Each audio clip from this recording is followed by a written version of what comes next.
Hey guys, welcome to the review show. My name is Austin. This is Hunger Games, The Ballad of Songbirds and Snakes, stars Tom Blythe and Rachel Zegler. The 10th annual Hunger Games fast approaching. The young Snow becomes alarmed when he is assigned to mentor Lucy Gray Baird from District 12.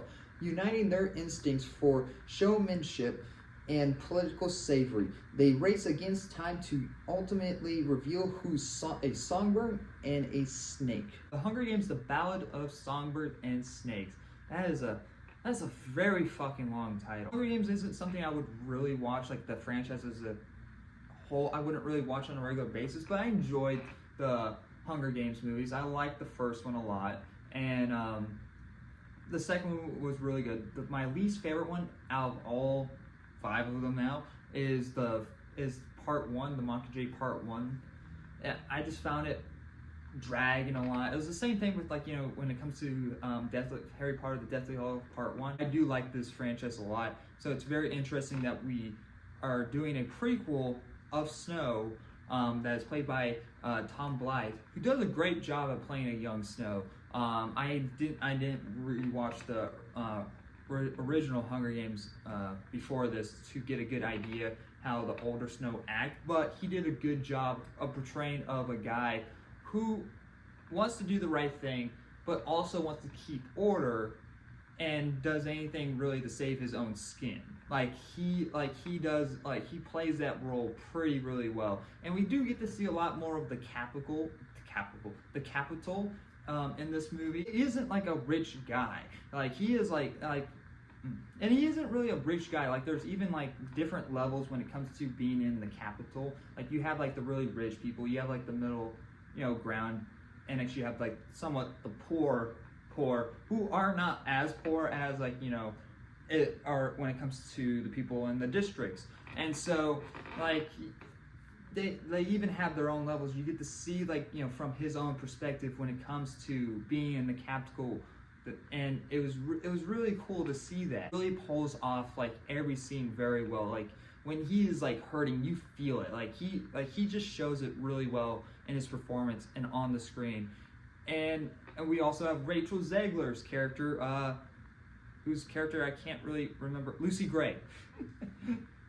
She is a very forgettable character in this film. She is just essentially another Katniss Everdeen, which is I get what most people are going to say, some of the stuff what Katniss does is mostly because of her, so you can't really call her another Katniss Everdeen. She's another Katniss Everdeen. I don't care if it's a prequel. I don't care. She is essentially another Katniss Everdeen, and we don't really learn that much about her character. Says she can sing, and I think that's the only reason why they got Rachel Zegler, because Rachel Zegler can sing. She does a great job at singing. Now, I know that she's been in the news a lot. Putting her personality aside, she did a fine job in this film for what she was given, and I try to separate my opinions from her, personalities from her performance. Her personality does not affect her performance, and that's probably going to have a lot of affection on people I'm not going to go see that movie because that's supporting her. Really, when she already got paid. And this isn't really her movie. This is more of Snow's. This is more of Tom Blythe's movie. This is from his perspective.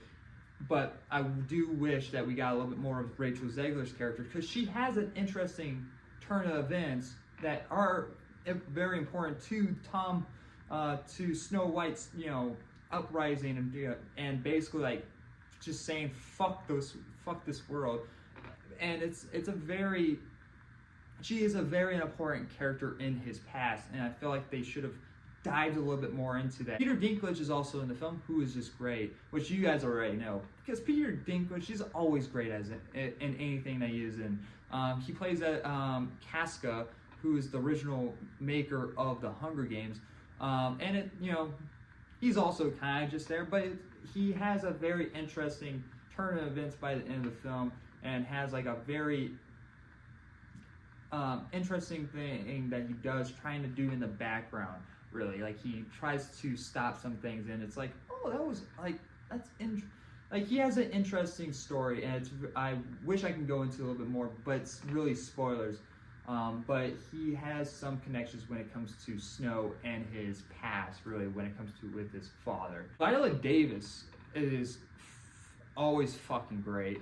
She plays a weird ass science girl in this film. Like whenever at first I felt like I was sort of laughing at her character because she was being this like over the top sort of like, you know, like weird type of character, but when the movie goes on, like you just like you're just kind of like laughing with her, and like because she just brings out this like great performance and like giving this evil sinister like feel off of her. Like it's just, she is great. I really liked her character a lot. It's like I'm sitting there, I'm like, I want to know your backstory.